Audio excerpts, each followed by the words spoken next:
ഹംപിയിലോട്ട് പോകുന്ന വഴിയാണ്. Road side നിറച്ച് ബൊഗൈൻവില്ല പൂത്ത് നിൽക്കുന്നത് കാണാം. അതുപോലെ തന്നെ ഹൊസപ്പേട്ടയിലാണ് ഞാനിപ്പോൾ ഉള്ളത്. ഇതുണ്ട് വലിയൊരു കോഴി ഫാം, റോഡിനോട് ചേർന്ന് തന്നെ വലിയൊരു കോഴി ഫാമാണ്. ഒരു 100-150 മീറ്റർ നീളത്തിലുള്ള ഒരു ഷെഡ്, അതിനുള്ളിലാണ് കോഴിക്കൃഷി. നല്ല അടിപൊളി സംഭവം. മുട്ടക്കോഴികളാണെന്ന് തോന്നുന്നു. അതിൻ്റെ ഒരു ട്രെയും കാര്യങ്ങളൊക്കെയാണ് കാണുന്നത്. പിന്നെ ഇവിടുത്തെ നാടൻ കോഴികൾ വൈറ്റ് ലഗോൺ കോഴികളാണ് കൂടുതലും. അപ്പോഴത്തെ ഇത് കണ്ടപ്പോൾ നിർത്തിയതാണ്. ഇവിടെ മാത്രമല്ല, ഈ സൈഡിലും ഉണ്ട്, ആ സൈഡിലും ഉണ്ട് കേട്ടോ. എല്ലായിടത്തും ഉണ്ട്, നിറയെ ഉണ്ട്. ഇതിൻ്റെ ഉള്ളിലോട്ടെല്ലാം ഉണ്ട്. അപ്പോൾ ഈ കാഴ്ചയൊക്കെ കണ്ട് പതിയെ മുന്നോട്ട് പോവുകയാണ്. ഇനിയിപ്പോൾ ഒരു 30 കിലോമീറ്റർ കൂടി ഉണ്ട് ഹംപിക്ക്. 30-35 കിലോമീറ്റർ കൂടി ഉണ്ട് ഹംപിക്ക്. നോക്കണം. അപ്പോൾ ശരി, യാത്ര തുടരുകയാണ്. ഹലോ, നമസ്കാരം. ജോപ്പൻ്റെ യാത്രയുടെ പുതിയ അധ്യായത്തിലേക്ക് ഏവർക്കും സ്വാഗതം.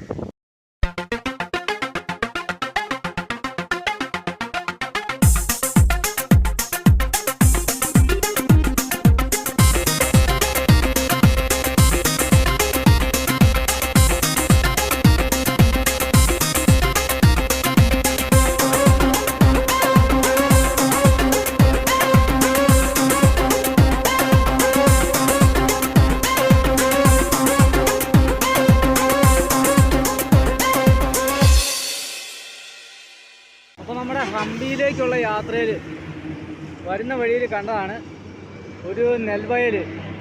കുറേ സമയം കൂടിയാണ്, കുറേ കിലോമീറ്റർ കഴിഞ്ഞിട്ടാണ് ഒരു നെൽവയൽ കാണുന്നത്. ഇതാ വിളഞ്ഞു നിൽക്കുന്ന നെൽവയൽ. അതുപോലെ തന്നെ തൊട്ടപ്പുറത്ത് ക്യാബേജ് ആണോ കോളിഫ്ലവർ ആണോ എന്നറിയില്ല, നിറയെ ഉണ്ട്. കണ്ടോ, ക്യാബേജോ കോളിഫ്ലവറോ ആണ്. അടുത്തോട്ട് പോകുന്നില്ല, കാരണം ഇറങ്ങിപ്പോയിട്ട് തിരിച്ചു വരുമ്പം ചിലപ്പം നമ്മുടെ വണ്ടിയിൽ നിന്ന് സാധനങ്ങളൊന്നും കാണില്ല. അതുപോലെ തന്നെ ഈ സൈഡിൽ റാലിയുണ്ട്. അപ്പോൾ ഇതൊക്കെ കണ്ട് നമ്മൾ കുറച്ച് ദൂരം കൂടിയേ ഉള്ളൂ. ഊട്ടി റൂട്ടിലൂടെ നമ്മൾ പോവുകയാണ്. ബാംഗ്ലൂർക്ക് 344 കിലോമീറ്ററാണ് ഇവിടുന്ന് കാണിക്കുന്നത്. നമ്മൾ ഹംപിയിൽ ചെന്നിട്ടാണ് ബാംഗ്ലൂർക്ക് പോകുന്നത്. അപ്പോൾ ഹംപിയിലേക്കുള്ള റോഡിൽ നമ്മളിങ്ങനെ ചവിട്ടി പൊയ്ക്കൊണ്ടിരിക്കുകയാണ്. ഇങ്ങോട്ട് വരും തോറും, ഹംപിയിലോട്ട് അടുക്കും തോറും നിറയെ നെൽകൃഷിയാണ് കാണാൻ പറ്റുന്നത്. ഇതുണ്ടോ, നിറച്ച് നെൽകൃഷി. ഇവിടെ ആടുകളെല്ലാം മേഞ്ഞ് നടക്കുന്നു. അങ്ങനെ മനോഹരമായ കാഴ്ചകളൊക്കെയാണ് നമുക്ക് കാണാൻ പറ്റുന്നത്. നെല്ല്, തെങ്ങ്, ഇതൊക്കെയാണ് ഇവിടുത്തെ കൃഷി രീതികൾ. അതുപോലെ തന്നെ അവിടെ ഒരു ചേച്ചി ആടുകളെയൊക്കെ മേയ്ക്കുന്നുണ്ട്. നിറച്ച ആടുകളുണ്ട്. പക്ഷേ നമ്മൾ ഇന്നലെ കണ്ട അത്ര ആട്ടുംകൂട്ടമൊന്നും കാണുന്നില്ല. കേട്ടോ, നെൽവയൽ ഇങ്ങനെ നീണ്ടു നിവർന്ന് കിലോമീറ്ററുകൾ കിടക്കുകയാണ്. അതുപോലെ തന്നെ ഇവിടെ മാത്രമല്ല ഉള്ളത്, ആ സൈഡിലും അതുപോലെ തന്നെ നെൽവയലുകളാണ്. ഈ മലയുടെ അടിവാരത്തെല്ലാം മഴ പെയ്തിട്ടുണ്ട്, അതുകൊണ്ടാണ് ഇവിടെ നെല്ല് കൃഷി. പിന്നെ വെള്ളത്തിനും ഇവിടെ വലിയ പ്രശ്നമില്ലാത്ത ഏരിയയാണ്. അതുപോലെ തന്നെ നമ്മളിപ്പോൾ പോകുന്നത് ആ മലയുടെ അവിടെ ഒരു വലിയ അമ്പലം കാണാം. പക്ഷെ എങ്ങനെയാണ് കയറിപ്പോകുന്നതെന്ന് എനിക്കറിയില്ല. അത് പടികൾ ചവിട്ടി അങ്ങ് മണ്ട ചെല്ലണം. ഹംപിയിലോട്ട് അടുക്കുന്ന സമയമായിരുന്നു. അപ്പോൾ ഈ സൈക്കിൾ കംപ്ലൈൻ്റ് ആയതുകൊണ്ട് ഞാൻ വന്ന് പെട്രോൾ കയറിയതാണ്. അപ്പോഴാണ് ഇത് ഭയങ്കര കാറ്റെന്ന് പറഞ്ഞാൽ പോരാ, കൊടുങ്കാറ്റ്. കേട്ടോ, ഭയങ്കര കാറ്റാണ്. ഒന്നും അല്ല, ഇപ്പോൾ അന്നേരം ഭയങ്കര കാറ്റാണ്. ശ്വാസം മുട്ടുന്ന പൊടിയാണ്. ഇവിടെ കയറി ഇല്ലായിരുന്നു നമ്മൾ പെട്ടുപോയതിനെ വഴിയിൽ അങ്ങനെ ആയിരുന്നാൽ. ഏതായാലും ഇന്ന് ഇവിടെ തങ്ങാനുള്ള അനുവാദം ഞാൻ വാങ്ങിച്ചിട്ടുണ്ട്. ഇതിൻ്റെ പ്രശ്നം ഇതാണ്, ഇപ്പോൾ ഇവിടുന്ന് ഈ സൈക്കിൾ മാറ്റി വെച്ചില്ല, ചിലപ്പോൾ ഈ മരക്കല്ല ഒടിഞ്ഞ് വീണാൽ മൊത്തം സൈക്കിൾ മണലാവും. കുഞ്ഞി ഇവിടെയുണ്ട്, ഞാനും ഇവിടെയുണ്ട്. ഈ മരത്തിൻ്റെ വീട്ടിലാണ്. പിന്നെ ഇതായതുകൊണ്ട് ഒടിയെന്നുള്ള ധൈര്യത്തിൽ നിൽക്കുകയാണ്. അപ്പോൾ ഭയങ്കര കാറ്റാണ്. ഒരു നെൽപ്പാടത്തിൻ്റെ സൈഡിലാണ് കേട്ടോ, നല്ലൊരു നെൽപ്പാടത്തിൻ്റെ സൈഡിലാണ് ഞാൻ നിൽക്കുന്നത്. കരിമ്പ് മൊത്തം വെട്ടിവിട്ടിട്ട് പുതിയ കരിമ്പ് വെച്ചിരിക്കുന്നതാണ്. ഇതൊന്നും വരാത്ത പരുവത്തിൽ നിൽക്കുകയാണ്. കുറച്ച് മുമ്പേ കൊക്കുകളൊക്കെ പറന്ന് നടക്കുന്നുണ്ടായിരുന്നു. കാരണം പറന്ന് നിന്ന് ബാലൻസ് ചെയ്യാൻ പറ്റാഞ്ഞിട്ട് ഞങ്ങൾ ഒരുമാതിരി കരിയില പറക്കുന്ന പോലെ പറക്കുക. തത്ത അതുപോലെ തന്നെ എല്ലാം ഇതുണ്ട്. ആ മരമൊക്കെ കാറ്റ് താടുന്നുണ്ടോ?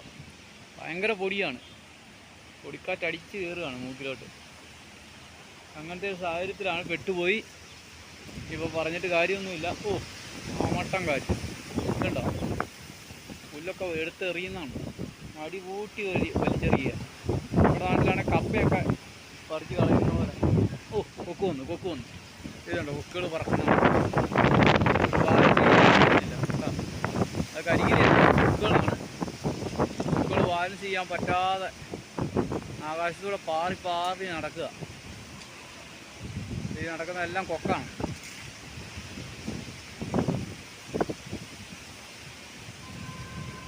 ആകാശത്ത് ഏതാണ്ടൊക്കെ എഴുതി കാണിക്കുന്ന പോലെയൊക്കെ തോന്നുന്നു. നോക്കിയേ, വല്ലാത്തൊരു അറ്റ്മോസ്ഫിയർ തന്നെയാണ്. ഇനി ഇത് കഴിഞ്ഞ് ചൂട് കൂടാനാണെന്നാണ് ഇന്നലെ ഒരാൾ തന്നെയാണ് ഇവിടെ അടിക്കുന്നത്.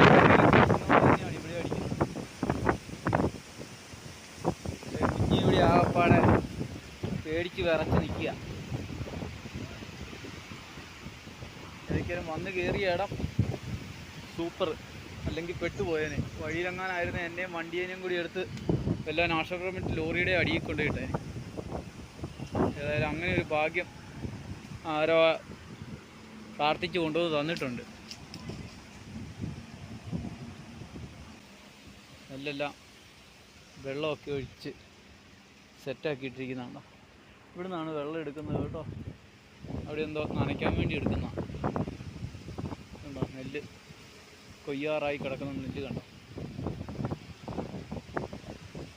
അതിൻ്റെ നടുവിലൊരു മാവ്, നല്ല രസമുണ്ട് കാണാൻ. അപ്പുറത്ത് ഗ്രാമം, ഈ സൈഡിലൊക്കെ നെല്ല് കൊയ്യാറായി വരുന്നു. ഈ ഒടുക്കത്തെ കാറ്റത്ത്, ഒരു ഭയങ്കര കാറ്റത്ത്, ഒടുക്കത്തെ കാറ്റെന്ന് പറഞ്ഞാൽ ഭയങ്കര കാറ്റത്ത് നമ്മളിവിടെ ഇങ്ങനെ നിൽക്കുകയാണ്. ലൈനാണ്, അതിൻ്റെ അടിയിലാണ് നിൽക്കുന്നത്. മാങ്ങയൊക്കെ ഉണ്ട്. ചില മാങ്ങയൊക്കെ മൂത്തതുമുണ്ട്, ആയി വരുന്നതുമുണ്ട്. ഏതായാലും അങ്ങേ സൈഡ് കരിമ്പും തോട്ടം, ഇങ്ങേ സൈഡ് കരിമ്പും തോട്ടം. കരിമ്പും ഉണ്ട്, പുല്ലും ഉണ്ട് കേട്ടോ. പശുവിനുള്ള പുല്ലാണോ കരിമ്പാണോ എന്നൊരു സംശയം. കണ്ടിട്ട് പുല്ല് പോലെ തോന്നുന്നു, CO2 പോലെ തോന്നുന്നു. അതോ കരിമ്പാണോ? CO2 തന്നെയാണ്, CO2 ആണ്, കരിമ്പല്ല കേട്ടോ. ഞാൻ ചുമ്മാ പൊട്ടനായി. അവിടെയെല്ലാം ഉണ്ട്. ഇവിടെ നിറച്ച് പശു വളർത്തലുകാരാണ് മുഴുവൻ. രാവിലെ തന്നെ നമുക്ക് ഒരു വളവ് തിരിഞ്ഞ് കയറി വരുമ്പോൾ ഇടതുവശത്ത് നോക്കുമ്പോഴത്തേക്കും മനോഹരമായ കാഴ്ച. അപ്പോൾ ആ കാഴ്ച നിങ്ങളെ കൂടി കാട്ടിയില്ലെങ്കിൽ ഇവിടുത്തെ കാർഷിക മേഖല എങ്ങനെയാണെന്നുള്ളത് ഒന്ന് കാണിക്കണ്ടേ. ഇതിൻ്റെ തൊട്ടപ്പുറത്തൊരു വലിയ കനാൽ കടന്നു പോകുന്നുണ്ട് കേട്ടോ. അതിൽ നിന്നുള്ള വെള്ളമാണ് ഇവിടുത്തെ കൃഷിക്കായിട്ട് ഉപയോഗിക്കുന്നത്. നമ്മുടെ ഇവിടെയൊക്കെ കനാൽ നിർമ്മിക്കുക എന്ന് പറഞ്ഞു കഴിഞ്ഞാൽ പാടം നികത്താനുള്ള മണ്ണ് പൊക്കിയെടുക്കുക എന്നാണ് അതിൻ്റെ അർത്ഥം. കനാൽ വന്നു കഴിഞ്ഞാൽ അതിൻ്റെ തൊട്ടപ്പുറത്ത് പാടം നികത്തിയിരിക്കും ആ മണ്ണെടുത്തിട്ട്.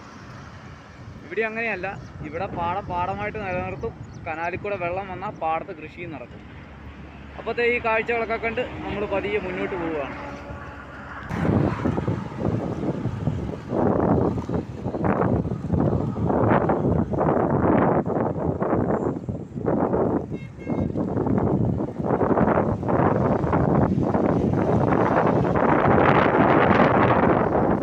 തുംഗഭദ്ര നദിയിലെ ഒരു വലിയ ഡാമാണ് അങ്ങ് അറ്റത്ത് കാണുന്നത്.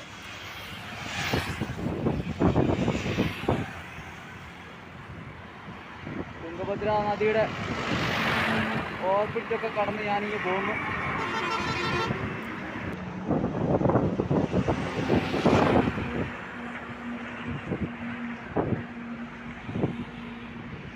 അതുപോലെ തന്നെ ആ മുകൾ ഭാഗത്ത് കാറ്റാടിയിൽ നിന്നും വൈദ്യുതി ഉൽപ്പാദിപ്പിക്കുന്നുണ്ട്. ഇവിടെ ഒരു ഹൈഡ്രോ ഇലക്ട്രിക് പ്രോജക്റ്റ് ഉണ്ട്. ഇങ്ങനത്തെ ധാരാളം കനാലുകൾ ഇവിടെ കണ്ടു. നമ്മളിപ്പോൾ വരുന്ന വഴിക്ക് തന്നെ ഒരു 4-5 എണ്ണം കണ്ട്.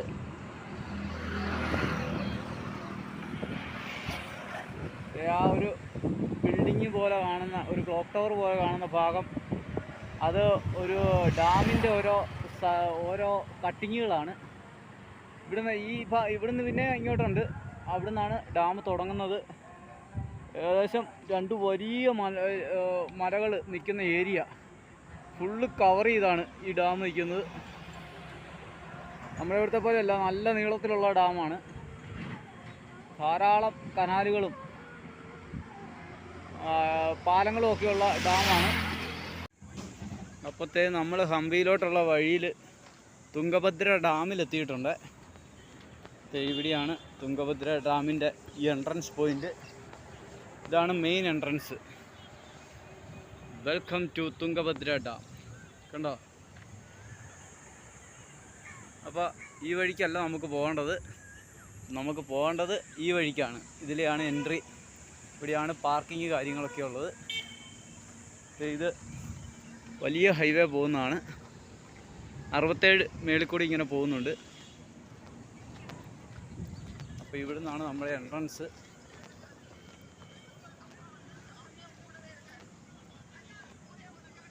അപ്പോൾ കുഞ്ഞിനെയൊക്കെ ഇവിടെ വെച്ച് നമ്മൾ ലോക്ക് ചെയ്ത് അവളവിടെ സേഫാണ്. അപ്പോൾ നമ്മൾ ഉള്ളിലോട്ട് പോവുകയാണ്. അപ്പോൾ തുംഗഭദ്ര ഡാമിൻ്റെ അകത്തേക്ക് ഞാൻ പ്രവേശിച്ചിരിക്കുകയാണ്. ഇതിൻ്റെ ഉള്ളിലേക്ക് കടക്കുന്നതിന് നമുക്ക് 10 രൂപയാണ് എൻട്രൻസ് ഫീ ആകുന്നത്. അതുപോലെ തന്നെ ഇവിടുന്ന് 7 കിലോമീറ്റർ, അതായത് 1 കിലോമീറ്റർ ഡാമിൻ്റെ മുകളിലേക്ക്, അത് കഴിഞ്ഞ് ചുറ്റിക്കറങ്ങി ബസ് സർവീസ് ഉണ്ട്. ഡാമിൻ്റെ മുകളിലൂടെ ബസ്സിൽ പോയിട്ട് നമുക്ക് എല്ലായിടവും കണ്ട് തിരിച്ചു വരുന്നതിന് 30 രൂപയാണ്. അപ്പോൾ ഞാൻ ഒന്ന് കറങ്ങിയിട്ട് വന്ന് ബസ്സിലൊന്ന് യാത്ര ചെയ്യാമെന്നാണ് വിചാരിക്കുന്നത്. അപ്പോൾ നമ്മൾ തുംഗഭദ്ര ഡാമിൻ്റെ മുകളിലേക്ക് പോവുകയാണ്.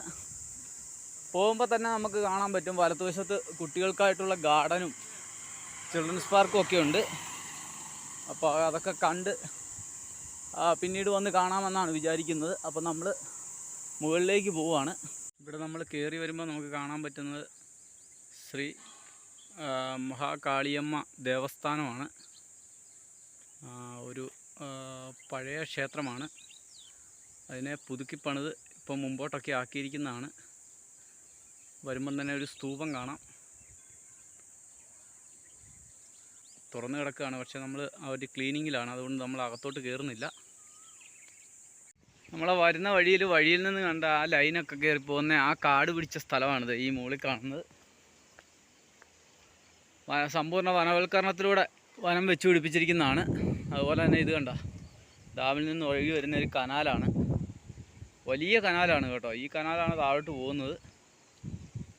അവിടെ വെള്ളമൊക്കെ കെട്ടി നിർത്തിയിട്ടുണ്ട്, പക്ഷേ അതിൻ്റെ അടിയിൽ കൂടെ വെള്ളം ഓവർഫ്ലോ ആയി വരത്തക്ക രീതിയിലാണ് സെറ്റ് ചെയ്തിരിക്കുന്നത്. അതെനിക്ക് തോന്നുന്നു പാർക്കിലോട്ടുള്ള കുട്ടികൾക്കുള്ള ഇതെടുക്കാൻ വേണ്ടിയുള്ള ഒരു സംഭവമാണെന്ന് തോന്നുന്നു. അതായത് നമ്മൾ ഈ വഴിക്കാണ് പോകേണ്ടതെന്നാണ് എനിക്ക് തോന്നുന്നത്. എവിടെ ചെന്നാലും ശ്വാനകുമാരന്മാർ ധാരാളം ഉണ്ട് കേട്ടോ. അതെ, മേളിൽ നിന്ന് ഡാമിൽ നിന്ന് ഒഴുകി ഈ ഇതിലോട്ട് വീഴുന്ന വെള്ളമൊക്കെ കാണാം കേട്ടോ, സൈഡിലൊക്കെ. എനിക്ക് തോന്നുന്നത് അത് പവർ പ്രോജക്റ്റാണ്, ഹൈഡ്രോ പവർ പ്രോജക്റ്റാണ്. ഓ, ആ കാറ്റാടി ഇറങ്ങുന്നതിൻ്റെ സൗണ്ട് കേട്ടോ.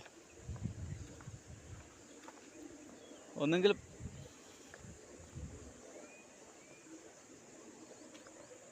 വിമാനം എന്തോ പോകുന്നതെന്നാണ് എനിക്ക് തോന്നുന്നത്. അതെ, കാണത്തില്ല സൂര്യപ്രകാശം കാരണം. അപ്പം ഞാൻ മുകളിലോട്ട് പോവുകയാണ്. വിവിധങ്ങളായ ചെടികൾ, നല്ല രസമുണ്ട് കാണാം. നിറയെ പൂക്കളൊക്കെ ആയിട്ട്. എന്ത് ചെടിയാണെന്നൊരു പിടുത്തമില്ല, പക്ഷെ നല്ല രസമുണ്ട്. വെള്ളപ്പൂക്കളൊക്കെ ആയിട്ട് നിൽക്കുന്നതാണ്. അപ്പം നമ്മൾ നേരെ നടക്കുകയാണ്. കുഞ്ഞിനെ കൊണ്ടുവരാൻ പറ്റാത്തതിൻ്റെ ഒരു സങ്കടമുണ്ട് എനിക്ക്. അവളെ ലോക്ക് ചെയ്തിട്ടാണ് പോന്നിരിക്കുന്നത്. അടിപൊളി ഗാർഡൻ. പിന്നെ നമുക്ക് റിസർവോയറിൻ്റെ സൈഡിൽ കൂടെ നടന്നു പോകാൻ പറ്റും. അതാണ് ഇവിടുത്തെ പ്രത്യേകത. എല്ലാം ഫുള്ളി ക്യാമറ വെച്ചിട്ടുള്ള പരിപാടിയാണ് കേട്ടോ. ഇന്നത്തെ ഇവിടെ വള്ളവും കാര്യങ്ങളും ഒക്കെ ഇരിപ്പുണ്ട്. ഇതിൽ ബോട്ടിങ്ങൊക്കെ ഉണ്ട് കേട്ടോ. അപ്പോൾ ശരി, നമുക്ക് ഈ ഡാം ഒന്ന് കാണാം.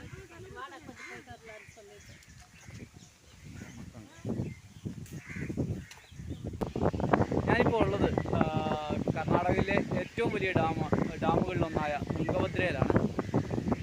വെള്ളം കുറഞ്ഞ സമയമാണ്, വേനൽക്കാലത്താണ് ഞാൻ വന്നിരിക്കുന്നത്. അതുകൊണ്ട് തന്നെ വെള്ളം വളരെ കുറവാണ്. കടൽ കിടക്കുന്ന പോലെയാണ് ഇതിൻ്റെ റിസർവോയർ കിടക്കുന്നത്. ഇത് കണ്ടോ? അതുപോലെ തന്നെ അവിടെ മീൻ പിടിക്കുന്ന ആളുകൾ ഒരുപാടുണ്ട്. അവരുടെ ചെറു വള്ളങ്ങളാണ് ആ കാണുന്നത് മുഴുവൻ. അങ്ങ് അകലെ എല്ലാം ടെൻ്റ് അടിച്ച് താമസിക്കുന്ന ആളുകളുണ്ട്. അവർക്ക് വേണ്ടി പെർമിഷൻ കൊടുത്തിരിക്കുന്നതാണ്. നമ്മുടെ നാട്ടിലുമുണ്ട് ആദിവാസികൾക്ക് ഇവിടെ പണ്ട് താമസിച്ചിരുന്ന ഡാം പണിയുന്ന സമയത്ത് താമസിച്ചിരുന്ന ആളുകൾക്ക് ഈ കാടിൻ്റെ ഉള്ളിലൊക്കെ താമസിക്കുന്ന ആളുകൾക്ക് മീൻ പിടിക്കാനുള്ള സൗകര്യം ഇവിടെ ചെയ്തു കൊടുക്കാറുണ്ട്. അതുപോലെ തന്നെ ദേ ഇത് കണ്ടോ, ടെൻ്റ് അടിച്ച് അങ്ങ് അകലെയെല്ലാം ടെൻ്റ് അടിച്ച് താമസിക്കുന്ന ആളുകളെ കാണാം. അപ്പോൾ ഇതാണ് തുംഗഭദ്ര ഡാമിൻ്റെ ഒരു റിസർവോയറിൻ്റെ ഏരിയ. നമ്മളൊരു അറബിക്കടലിലേക്ക് നോക്കുന്ന പോലെയൊക്കെയാണ്. അങ്ങ് അകലെയോട്ട് ചെല്ലും തോറും ആഴം കൂടിയ പോലെയുള്ള നീല കളർ കൂടിക്കൂടി വരുന്നത് കാണാം. ആ പ്രദേശമൊക്കെ വെള്ളമില്ലാത്ത സ്ഥലങ്ങളാണ്. അതൊക്കെ വയലുകളോ കാര്യങ്ങളൊക്കെ ആയിരിക്കും. അല്ലെങ്കിൽ മഴക്കാലത്ത് വെള്ളം കയറുന്ന ഭാഗങ്ങളാണ്, റിസർവോയറിൻ്റെ സൈഡുകളാണ്. അപ്പോൾ ഇവിടെ ബോട്ടിംഗ് ഉണ്ടോ ഇല്ലയോ എന്നൊന്ന് അന്വേഷിക്കണം. ആ സൈഡിലും ആളുകൾ വള്ളത്തിൽ വന്നിട്ട് മീൻ പിടിക്കാൻ വേണ്ടി ഇറങ്ങുന്ന ഒരു ഇത് കാണുന്നുണ്ട്. പക്ഷേ ഈ സൈഡിലാണ് ഡാം സ്ഥിതി ചെയ്യുന്നത്, നമ്മുടെ ഈ സൈഡിൽ. അപ്പോൾ ഇതാണ് ഡാമിൻ്റെ റിസർവോയർ. ഡാമിൻ്റെ റിസർവോയർ സൈഡിൽ നിന്നുള്ള കാഴ്ചയും ഇതാണ്. ഫുള്ള് പാറയാണ് കേട്ടോ. പാറയുടെ മുകളിലാണ് ഈ ഡാം നിർമ്മിച്ചിരിക്കുന്നത്.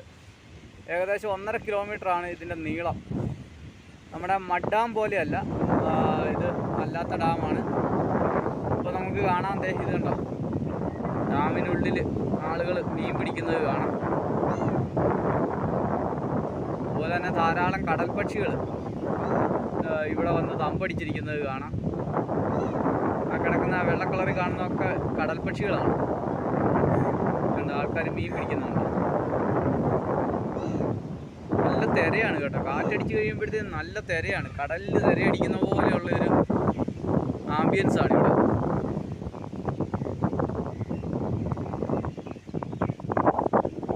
അപ്പം നമ്മൾ ഈ ഡാമിലോട്ട് വരണം എന്ന് ഉദ്ദേശിച്ചതല്ല, പക്ഷേ നമുക്ക് അവിചാരിതമായിട്ട് നമ്മളിവിടെ എത്തിപ്പെടുകയാണ് ഉണ്ടായത്. ഇതെന്താ, കടൽ പോലെ കിടക്കുകയാണ്. ഇതാണ് തുംഗഭദ്ര ഡാമിൻ്റെ ഒരു ഫുള്ളായിട്ടുള്ള വ്യൂ. അടിയിൽ ഗാർഡനും കാര്യങ്ങളൊക്കെയാണ്. പിള്ളേർക്കുള്ള പ്ലേ ഗ്രൗണ്ട്, ബോട്ടിംഗ് ഏരിയ ഒക്കെ താഴെയാണ് കാണുന്നത്. അപ്പോൾ നമ്മൾ ആ ഗാർഡൻ്റെ അകത്തോട്ട് പോവുകയാണ്. അതുപോലെ തന്നെ ഇതൊരു ഹൈഡ്രോ പ്രോജക്റ്റ് ഇവിടെ വർക്ക് ചെയ്യുന്നുണ്ട്. ഇപ്പോൾ ഇവിടെ മെയിൻ്റനൻസ് വർക്കുകൾ നടക്കുകയാണ്. തീരെ വെള്ളം കുറവാണ്. പണ്ട് ഈ നദി ഒഴുകിക്കൊണ്ടിരുന്ന സ്ഥലമാണ് ഈ കാണുന്നത് മുഴുവൻ. അപ്പോഴത്തെ ഈ കാഴ്ചകളൊക്കെ കണ്ട് നമ്മൾ താഴേക്ക് പോകും. ഇതുണ്ട്, ധാരാളം പക്ഷികൾ ഇര പിടിക്കുന്നത് കാണാം.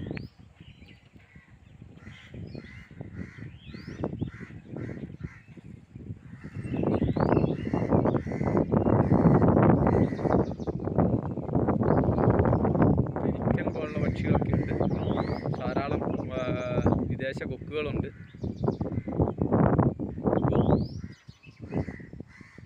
കടൽ പക്ഷികൾ, നാടൻ പക്ഷികളും ഫോറിൻ പക്ഷികളും ധാരാളമുണ്ട്.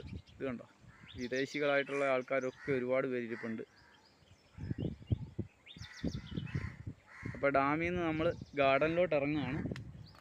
ഗാർഡനിലോട്ട് ഇറങ്ങി വരുന്ന വഴിക്ക് നമുക്ക് ഈ പാലത്തെ കൂടെ ഇങ്ങനെ ഡാമിൽ നിന്ന് ഇറങ്ങി വരാം, കനാലിൻ്റെ മുകളിൽ കൂടെ. അപ്പോൾ നമ്മളിങ്ങോട്ട് എത്തിയിരിക്കുകയാണ്. ഇനി ഗാർഡനിലോട്ടാണ് ഇറങ്ങേണ്ടത്. ഇതുണ്ട്, ഇതാണ് നന്ദനവന ഗാർഡനാണിത്. നല്ല രസമുള്ള ഒരു ഗാർഡൻ.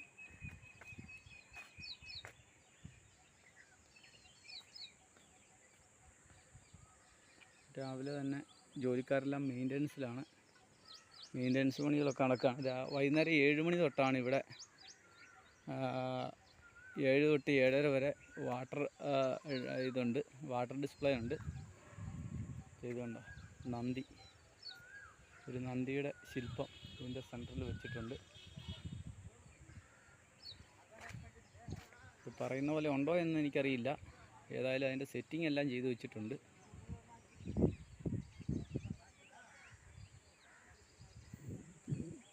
ഇതുണ്ട്, ഇതാണ് വാട്ടർ ഡിസ്പ്ലേക്കുള്ള നീളമുള്ള ഇത് വാട്ടർ ഡിസ്പ്ലേ നടക്കുന്ന സ്ഥലം.